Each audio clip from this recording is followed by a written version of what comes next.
Praise the lord. ఈరోజు Bible ధ్యానము ఆశ్చర్యకరమైన పుస్తకము.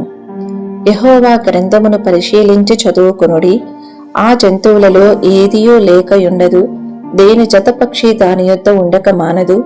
నా నోట నుండి వచ్చిన ఆజ్ఞ ఇదే. ఆయన నోటి ఊపిరి, ఆయన ఆత్మ, హిస్ స్పిరిట్ ఆంగ్లంలో వాటిని పోగు చేయును. యెషయా గ్రంథము 34వ అధ్యాయము 16వ వచనము. ఈ వాక్యము మనలనెంతగా ప్రభావితులను చేసి ధైర్యము కలిగించినదిగా ఉన్నది.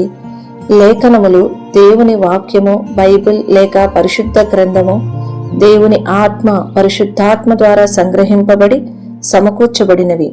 వాస్తవముగానైతే స్తుతికి యోగ్యుడైన త్రిత్వదేవుడే లేఖన భాగముల సంకలనకర్తయై ఉన్నారు.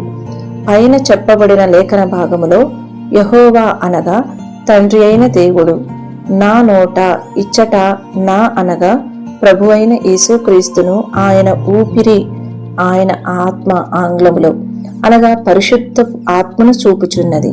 మన చేతిలో పట్టుకొని ఉన్న బైబిల్ గ్రంథము త్రిత్వదేవుని నుండి వచ్చినదనియు, అది తనలో తానే సమృద్ధి కలిదిగాను సంపూర్ణమైనదిగాను ఉన్నదనియు గ్రహించుట మన అందరినీ ఎంతో ప్రోత్సాహపరుచున్నదిగా ఉన్నది. కొందరు దీనితో ప్రక్షిప్త భాగములను అపక్రిఫ కలుపవలనని కోరుట ఎంత విచారకరము. దేవుని వాక్యములో చివరి పుస్తకపు చివరి అధ్యాయములో ఉన్న హెచ్చరికను గమనించండి. ఎవడైనను వీటితో మరి ఏదైనను కలిపిన ఎడల ఈ గ్రంథములో వ్రాయబడిన తెగుళ్ళు దేవుడు వానికి కలుగజేయును.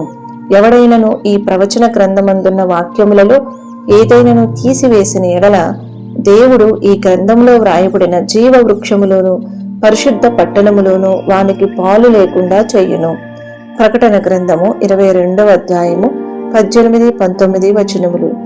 ఆశ్చర్యకరుడైన త్రిత్వదేవుని ద్వారా మనకు ఇవ్వబడిన ఆశ్చర్యకరమైన పుస్తకము నుండి ఆశ్చర్యకరమైన సంగతులను కనుగొనుటకు ప్రతిదినము ప్రభువు మనకు కృపానుగ్రహించుదురుగాక. జీవ గ్రంథము, పరిశుద్ధ గ్రంథము మనము ధ్యానించి ఆనందింతుము. నేను నీ ధర్మశాస్త్రమునందు ఆశ్చర్యకరమైన సంగతులను చూచినట్లు నా కన్నులు తెరువుము. 119వ కీర్తన 18వ వచనము అనునది మన దైనందిన ప్రార్థనగా ఉండును గాక. ఈ వీడియో యొక్క పూర్తి స్క్రిప్ట్ కావాలంటే దయచేసి డిస్క్రిప్షన్లో చూడండి. ఈ వీడియో ఆంగ్లము మరియు హిందీ భాషలలో కావాలంటే ఛానల్ను సబ్స్క్రైబ్ చేయండి మరియు వీడియోలను క్రమంగా అనుసరించండి. Praise the lord.